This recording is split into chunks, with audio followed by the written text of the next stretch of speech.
The dictionary defines zeitgeist as the general intellectual, moral, and cultural climate of an era. And even though the 21st century has forced humanity into so many different fractured elements, there's an inescapable need to unify to ensure a future for our species. It's with this in mind that the Zeitgeist Movement was formed as a collective call to challenge the global status quo. And next month, on October 4th in Los Angeles, the organization will host its 4th annual Zeitgeist Media Festival, which has traditionally brought together artists, activists, and musicians to enthusiastically embrace the solutions to the global problems we face. Earlier today, I was joined by the founder of the Zeitgeist Movement, Peter Joseph. I first asked him why the themes of his festival are integral to the revolution of consciousness. Activism has been the cornerstone of development, social development, experimentation, technological development. All of these things have interweaved. All the great scientists of the past that have made massive contributions have also been free thinkers and great artists, from Arthur C. Clarke, who had basically invented satellite communication, who was also, as you may well know, one of the greatest nonfiction writers and quite prolific in his view of the future world, to Albert Einstein, who played the violin, and Nikola Tesla. There's a deep-seated experimentation in art, needless to say, as you well know, and that bridges open-mindedness, that bridges creative thought, experimentation, courage, of course, which is something that's long lost in our world when it comes to being willing to risk your identity, risk your reputation to do something different, experiment. So the Zeitgeist Media Festival, in a lot of ways, is a parallel to our intellectual day, Z Day, as it's called, or Zeitgeist Day, which occurs in March of each year, which is a very intellectual day, highly organized as far as trying to present solutions to global problems. Very heavy, often depressing, as you might add, as you might understand, considering the state of the world. And so we try to balance it in the fall of each year with the Zeitgeist Media Festival. It's an inspirational type of event, and I encourage anyone out there to come out if you're in Southern California. I'm really sad I'm missing it this year because it really was such an amazing event. When I was there, it was incredible. I encourage everyone to definitely check it out if you're in the area. And let's talk about the Zeitgeist Movement as a whole, Peter. You famously created those 3 mind-blowing viral documentaries breaking through some of the most dominating myths that keep humanity stunted, which spawned an international organization pushing for an alternative future. Briefly talk about what the Zeitgeist Movement is all about. Sure. The Zeitgeist Movement is a global sustainability advocacy organization. And what that means is we deal with 3 primary issues: public health, ecological sustainability, and social stability. And clearly all of those intertwine in a systems context. And I'll just jump to the end realization. If we alter our basic socioeconomic system, the underpinning of everything that we do, we can call it market economics, we can call it capitalism, we can even go deeper to address the actual foundation of what those words and what the system actually organized out of.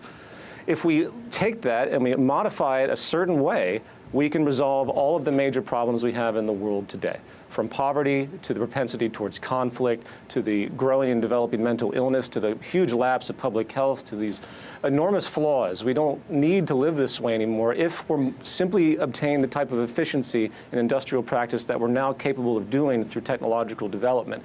And that's the big realization. And if anyone wants to learn more about that, they can read the book that's been written that's free online called The Zeitgeist Movement Defined. Or they can go, of course, to the Zeitgeist Movement's website, thezeitgeistmovement.com, and see hours and hours and hours of lectures and general media on this subject. But I would add one more thing, is that all of the problems we see in the world today are not going to be resolved within the framework of the current socioeconomic model. It's a very bold statement, but that unfortunately is the conclusion that's drawn by the movement with an immense amount of supporting evidence.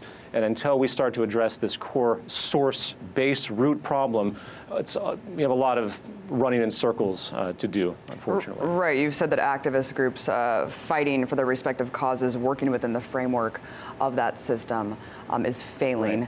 Right. It's basically because they're merely patching the problem. It's mostly fruitless, unfortunately. Explain the difference between categorical and systems thinking and how people can take effective direct action. That's a great polarized qualification: categorical thinking versus systems thinking. I'll jump deep just for a moment. You know, we we evolved with a five-sense perception, and we are very tangible. We want to palpably understand and perceive, but it's also very limited. We think categorically. We identify things by objects and words and subjects, and we tend to organize our sense of causality categorically in a very narrow, or I would say truncated, frame of reference. And this has permeated just about every major social facet, from the way we think about the legal structure to the way we think about economics, of course. Even, of course, as you mentioned, activism, which everyone seems to really mean well. They really want to resolve problems. They're going to their state legislatures to try and get legal legislation in place to say, stop climate destabilization, stop the resource overshoot that is dramatic. It's been estimated we need 27 more Earths by 2050 to meet demand of the 9.5 billion people coming. And I'm sure you're very aware of all the other social and ecological issues that pertain to this.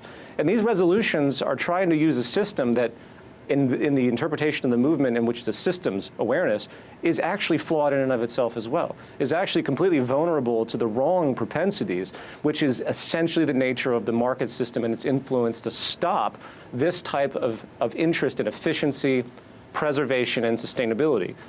Efficiency, preservation, and sustainability are the enemies of the current socioeconomic system. Now, that's a slight deviation. Systems thinking, which I'll jump to in more of an intense manner, has to do with the largest causal technical reality you can conceive of, which wasn't in our awareness in early evolution. It was all purely tangible. It took the scientific method to come forward to start to realize, say, for example, dynamic equilibrium, to look at a forest and instead of cutting the whole thing down and realizing that it's not regenerating fast enough based on the consumption of it, to actually be able to measure this, to be able to measure the planet, be able to measure energy consumption versus resource availability. These are basic, fundamental sustainability and efficiency aspects that you'll see throughout anyone's involved in the technical sciences, and sadly enough, our social system doesn't have any of those qualifications built in. The legal system, I'll throw that one out there as a final point, as this contrast between categorical thinking and systems thinking. The legal system is explicitly based on the idea of humans' free will and their decision, as though there's no other influences, to make this or that choice that may or may not be socially offensive. So when we throw people in jail, is that a solution to anything? And statistically speaking, most people that go to jail come out with a higher propensity to commit more crimes. So clearly it doesn't work in the long run. And it's obviously not addressing the system consequence. And anyone that you talk to in the basic public health sciences will tell you that the leading cause of crime and violence is deprivation. What's the leading cause of deprivation? Social imbalance, inequity. So if you want to stop a lot of these huge negative tendencies and violence and aberrant behavior, the best solution at this point is to reduce dramatically class inequality and give people what they need and limit deprivation. So there's a good example. Incredibly enough, I found the most amazing statistic that exemplifies exactly what you're saying. Right now, Peter, there are 356,000 Americans with severe mental illnesses in prison. That's 10 times the amount that in state psychiatric hospitals. I mean, it's just an incredible statistic. How does that play into the concept of structural violence, and how much of the current system necessitate that crime and poverty? Well, there's a few angles on that. You can compare countries that have different levels of class imbalance and then compare their public health outcomes. I encourage people to read. There's hundreds and hundreds of studies on this issue. There's one book called The Spirit Level by Richard Wilkinson and Kate Pickett that I encourage people to research, which comprises the majority of this research. And what they find is that there's a massive increase in mental illness. There's a massive increase, or I should say decrease, in education levels, a massive increase in violence, and a lot of the vast majority of negative public health attributes increase in societies that have massive wealth imbalances. So in America, which has, well, as a one brief aside, it is noted that due to cost efficiency in the state, they pretty much cut all mental health services in the 1970s and decided that the prisons would be the new mental health facilities. So that is a point of influence. But that, of course, is a a more shallow link in the chain that leads to this. Clearly, all of the imbalance and shame and inequality, which has a deep emotional impact, generates all of these factors. Statistically proven, it's not conjecture. So anyone that questions that should go out and look into this. If we don't take a systems perspective, nothing gets resolved. We run in circles. Even the criminal propensity, everyone's obsessed with criminal politicians and corruption. The analogy I use is that you can stomp on the ants that come out from under your refrigerator and keep stomping on them and spraying them and trying to get rid of them, or maybe you can remove the spoiled produce or food that's behind the refrigerator that's actually causing them to come. And that's what this society doesn't do. It doesn't resolve any of its problems. And to add one more punchline to that, it's not profitable to resolve any problems in this society. Peace and sustainability and efficiency, these are things that, if achieved, create a nice equilibrium where little action is required. And that is, again, the antithesis of what our economic system demands, especially at this stage. Given the unemployment, it needs problems in order to keep persisting with GDP, employment, growth, et cetera. I just don't understand why people can't see the link between that structural violence and the millions of deaths, hunger, poverty, inequality. I will add one more thing, since I don't want to pass this up. It's a very dramatic statistic. And in one of the more seminal works in structural violence in 1976, public health authors figured out that back then there were 18 million deaths that were caused a year. And I suspect it's much higher now, 18 million deaths a year. And that's, 34 years later, that's about 700 million deaths that have been caused unnecessarily. That outpaces the deaths of every dictator, every war in the 20th century. This is, we talk about terrorism when people are freaking out right now over ISIS. And, as you know very well, the statistics of any American or any in the West dying of terrorism is about as nominal as you can get. We're not focusing on the car death epidemic. That's a true public health issue. We're not focusing on people that simply die of mere allergies and trying to help them to avoid these types of things or get them into some type of medical condition where it doesn't happen. The spectrum, the relativism and the distortion of this relativism is truly mind-numbing. If anything, when people walk away with this interview, is to really stop to think about what you see in the media as important, and then ask yourself statistically, what is really important to public health? What is really important to reducing human suffering? And what you see in the media is just a big dog and pony show for ulterior motives. So I'll stop at that. Yeah, no, it is amazing. The fear-mongering, the 9/11 fear-mongering still today. And it's basic. It's very obvious that the military-industrial complex just needs this manufactured enemy continued. First it's Al-Qaeda, then it's ISIS. What's next? It's always going to be something, Peter. Let's talk about how capitalism, of course, is unsustainable, predatory. And you say it's a contradiction into itself, but you also say it's not the source of the problem. It's merely a symptom. Elaborate on why. You usually get labeled really rapidly when you start to criticize capitalism, given the decades of propaganda and the kind of educational bias you have in traditional educational circles, high schools in America and the West. And it's assumed that if you're not for capitalism, which they block out as a particular socioeconomic ideology, again, in this truncated framing, they don't look at the system reality of how it emerged. They assume you're either a Marxist or a communist. These things are instantly go into people's minds. The first thing to point out is that it's completely narrow to even decide that type of fact, because capitalism is a symptom of a larger, deeper problem that has happened in our socioeconomic understanding, which goes back, in my view, at least in a formalized sense, to a man named Thomas Malthus, who was hired by the British East India Company to do the first global survey of resources. And basically, Malthus said that humans multiply exponentially while resources are acquired or regenerate geometrically. So in this ethic, he said there are always going to be more people than there are resources. They're always going to be poor, and there are always going to be people that are basically going to have to die for the benefit of the rest of the world. You couple that in with about a century and a half later, when Darwin comes around, writes a very profound book about basic evolution. It was quickly bastardized by the more militant interests in society. It said, oh, this proves everything that we thought all along. Social Darwinism, survival of the fittest. We live in a Malthusian society. We now have social Darwinism that says only the strong survive.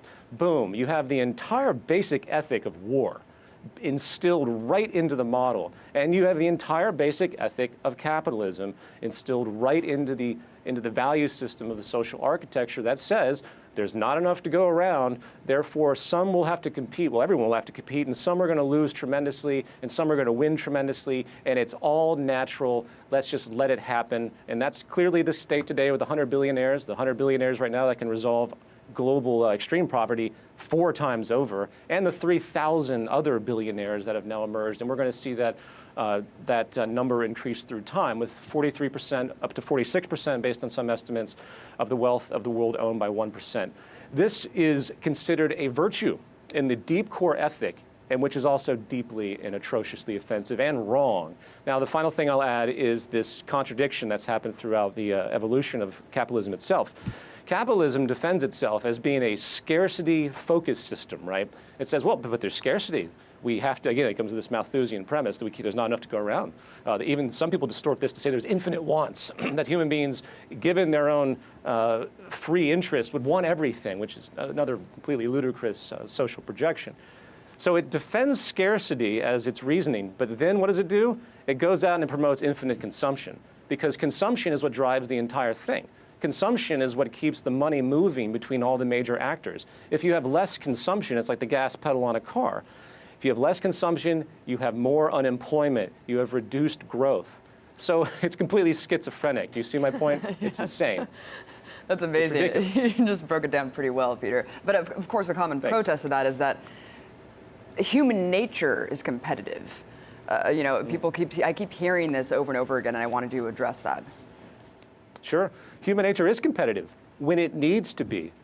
Human nature is many things. Our neuroplasticity is unbelievable. If there's anything that neurological science has shown us in the past 50 years is that our ability to adapt and change is absolutely incredible. And to quote Stanford neuroscientist and anthropologist Robert Sapolsky, our nature, in part, is not being particularly restricted by our nature.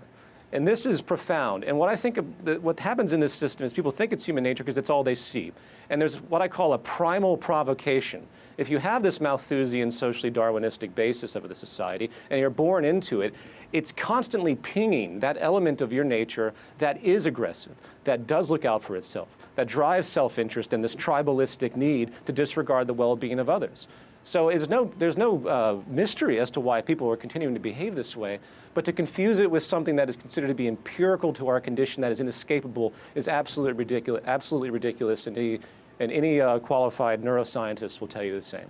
Of course, more common objections to this line of thinking is that the Zeitgeist Movement is just repackaged Marxism, and it's going to turn into some technological tyranny. How is it different? How can it maintain people's agency, ownership, control over their lives while establishing a civil rights imperative? Well, back to my prior point, there's that knee-jerk reaction to Marxism, which tends to happen by people that don't even know what Marxism is or was. They see that little encyclopedia blurb that they basically read in high school, and they think they understand what happened in that historical period of time. I'll address that one briefly. Anyone that says it's Marxism or communism needs to remember that communism and Marxism were based on a moral philosophy. Marx talked about a lot of things, some of it actually very cogent and proper and right, but he also proposed solutions that were very much erroneous and very unscientific. And if you read the Communist Manifesto by Marx and Engels, you'll find that it has absolutely no comparison to what the Zeitgeist Movement promotes. The Zeitgeist Movement, back to my original statement, it's about public health, it's about social sustainability, ecological sustainability, which is social sustainability, and social stability. And all of that, I would say, is really about social sustainability. And when you put this train of thought together, there's that term, train of thought, you have a ground-up realization based on the evidence that exists of what actually makes a working society. What actually will assure future generations, which we, by the way, share the world with. We don't just share the world with the 7 billion people we have right now. We share the world with our kids and our grandkids. We have to keep that in mind. And the more we are irresponsible, the more it hurts everybody in the future, just as much as it hurts everybody right now. And this type of awareness has no resemblance to communism in any facet. It's just that knee-jerk reaction that people have. As far as the freedom neuroses, as far as the freedom neuroses that people have, that's a knee-jerk reaction, once again, to this propaganda of the market that says that people are free and they can achieve and they have infinite social mobility. First of all, you need to debunk the fact that there's no real freedom in the market complex whatsoever. It is structurally coercive. It is a coercive system that puts certain people in power in a completely dictatorial manner as a system consequence, a system orientation that deeply separates owners and workers. This is a core characteristic. And in that equation, there are very limited options the farther you go down on the stratified ladder. And if you're like the majority of people that exist in this lower platform, your freedom is so incredibly restricted, your health options are so incredibly restricted, and has been proven by statisticians, the ability for social elevation has been increasingly limited as time has moved forward, as this system has compounded itself. So I ask people that question: what freedom are they expecting? See, it's really a loss of creativity. They only know what they perceive and what they feel, and they've been brainwashed to think that walking into a store and choosing between 40 different types of cereal is freedom, while they have two political parties that pretty much ignore everything the public says to begin with. This isn't freedom, and I think when people research the movement, they're going to understand what true freedom actually means, and that's the freedom not to be held down to a slave job, which is what it is at this point in time. The vast majority of occupation in this world are not necessary and counterproductive to human health. And actually having freedom away from the property system, which is another point that we can talk about at a different point of this address, to actually have the freedom to get away from the property system and to move around and not have the liability of ownership. And that's a very radical term that is completely contrary to this consumption, materialistic, vanity-oriented society. But I really believe that the true freedom of our future will be not having property, not having ownership, having access. We promote an access society in the Zeitgeist Movement where people have access to everything that they need, not hoarding property and value arbitrarily in this archaic system we have now, which is destroying the planet and human psychology. And let's talk about mechanization. You mentioned how technology is destroying the market system as well. How? Because it seems to me like technological innovation is constantly creating new markets. That seems to be what's happening. The defense, the Luddite fantasy defense, is that we displace labor in proportion to creating new jobs. This is absolutely absurd. In 1929, they actually wanted to put a halt during the Great Depression. They wanted to halt, this is in Congress, halt technological development because they were so terrified and were so shocked by what was happening by the early stages of mechanization back then. They literally tried to pass a law that said no one can apply or create any more technology that relates to labor. If you can imagine that. Sorry. Now, if that isn't a telltale sign of what was in store. Now, there has been dramatic improvement in the goods and services, which is based on technology, not capitalism. If I hear one more person say to me that, oh, capitalism created your smartphone or capitalism did all, no, capitalism is a delivery system and a financing system of its own creation, and there's no other alternative to using this system in the world today. It's only technology and technological innovation that has created these things. Capitalism is just along for the ride at this point. So that out of the way. Technological unemployment is the core driver of all unemployment in the world if you take a system perspective.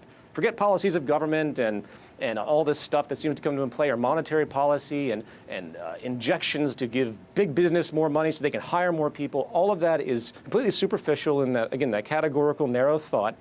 It's actually the movement of technology, the development, I should say, of technology throughout time that has changed everything, that has moved every single labor role. And the big thing now is that technological development is exponentially increasing faster than the human mind can redevelop to gain new occupations. And then the big question becomes, why do we need new occupations? Why can't we reach a point, which we already really have, where we have such an incredible range of activity within what we've developed, and progress itself becomes actually enduring what we've already generated in living life, as opposed to this neurotic need for so-called progress, which I could talk about the neuroses of that word at great length as well. Punchline being is that this exponential increase in technology will create more cost efficiency for corporations. It will become cheaper to automate over time, and they will, one way or another, because of the basic ethic of profit-seeking corporations, displace human labor over and over again. What does that do? That removes purchasing power from the society, and that entire cyclical system was going to slow down on its own accord. It's called the contradiction of capitalism. It's one of the strongest, and it's going to happen, and you're going to see a lot of loss of growth over the course of time, inevitably because of these conflicting incentive structures.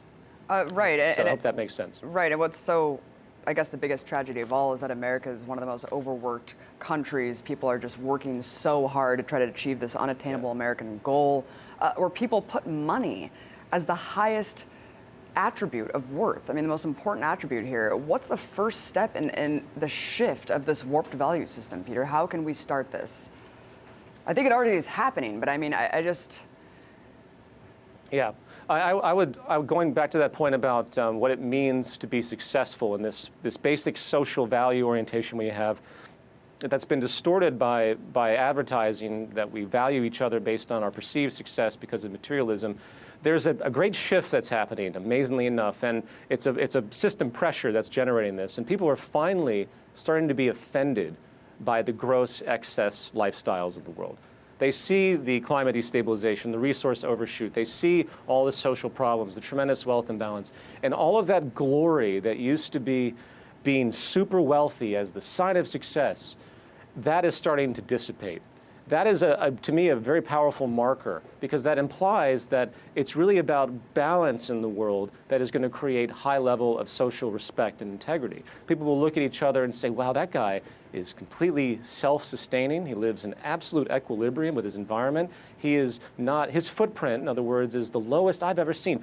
That is a hero. That is the highest level of status. As far as how this transition works, that type of value system has to come into play. And I think, again, it's on pace. Then concrete projects need to be set in motion. I'm about building. As difficult as it is, you have to start to build this type of ideology, this type of society. It's not really an ideology. You have to build this framework and show people what's possible to expand that creative realm.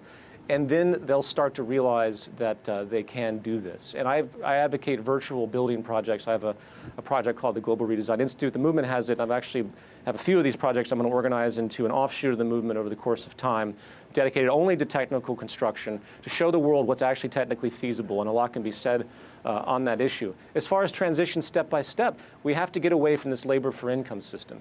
I propose what Martin Luther King proposed, a universal guaranteed income. And I say that people should start to chop the wealth off the top 1% and start to give it to the rest of the population at this point as a form of wealth distribution. Ooh, a lot of people hate that. Yeah, oh my God, the socialism. I can hear them yelling at me right now. But what else do we do at this stage? I mean, we have to have some type of resolution to stop this type of increase in poverty and destabilization. And that type of idea is not irrational. And I think any billionaire out there with any type of social consciousness should be doing this themselves. As I stated earlier, the top 100 billionaires out there can resolve extreme poverty 4 times over. I mean, that's incredible. And there's numerous other statistics that show how much more capable they could be if this type of resource monetary allocation was done to the general population. That aside, universal guaranteed income would raise the standard of living of the vast majority of humans in America and on the planet if it was applied, removing an enormous amount of public health stress. You would see an absolute increase in violence. You'd see an absolute increase in mental health disorders. You would see an absolute increase in just about everything that relates to general public health concerns if we did that. Then, as another step, and I can go on, so you stop me when you want me to, you start to create technical applications in local cities for food production. Localized food production through automated means, not financial means. We're not financing corporations. You take the city government and you get them to build high-tech food creation systems through aquaponics and aeroponics. It's in the book. That's the Zeitgeist Movement Defined. I outline this specifically because of the power of this. Traditional agriculture is over, and it's a massive detriment given how much water it requires. 70% of the world's water, I mean, we have a water shortage in California. 70% of the world's water is going towards traditional industrial agriculture, and only about a tenth of that would be required if we were to do this through advanced means that are out there right now. So you make food free. You give it away through technical means, again, not subsidization. And then you begin this transition where you go step by step to making things free through technical reorientation. Eventually you're going to hit a halfway mark where you've offset all the labor displacement, all the income displacement because of unemployment by these free mechanisms and, of course, universal guaranteed income. And if you follow that train of thought, which I'm going to stop here, you can do a step-by-step process. Now, will corporate and the state government, which of course is a corporate institution, would they facilitate or want that? Of course not. And that's where the massive necessity for global activism towards this type of technical resolution is required. And that's why I recommend people look into the Zeitgeist Movement. It's not an easy question. I wish I had a complete plan, but there are too many factors that come into play. But we have to do something because everyone's lives are at stake. Right. I mean, if we don't want a bloody revolt, bloody revolution, we need to start really acting here, Peter, because the old guard is not going to give up this old system without a fight and without a lot of deaths. And it's time for us to step up to the plate, really, for the future of humanity. Thank you so much, Peter. Zeitgeistmovement.com. Everyone check it out. Incredible to have you on, as always. Thank you, Abby. It's an honor. Thank you. Thanks so much, Peter.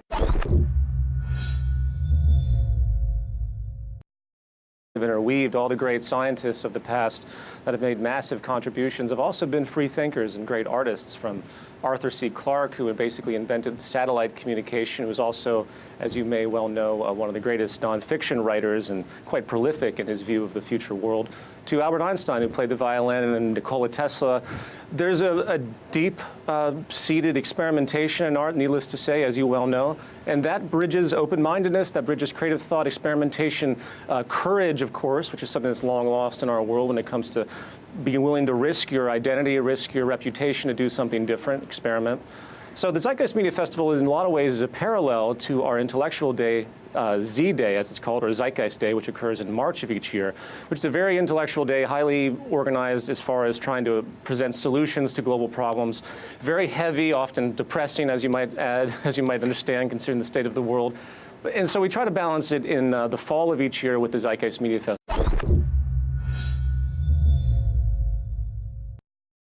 The dictionary defines zeitgeist as the general intellectual, moral, and cultural climate of an era. And even though the 21st century has forced humanity into so many different fractured elements, there's an inescapable need to unify to ensure a future for our species. It's with this in mind that the Zeitgeist Movement was formed as a collective call to challenge the global status quo.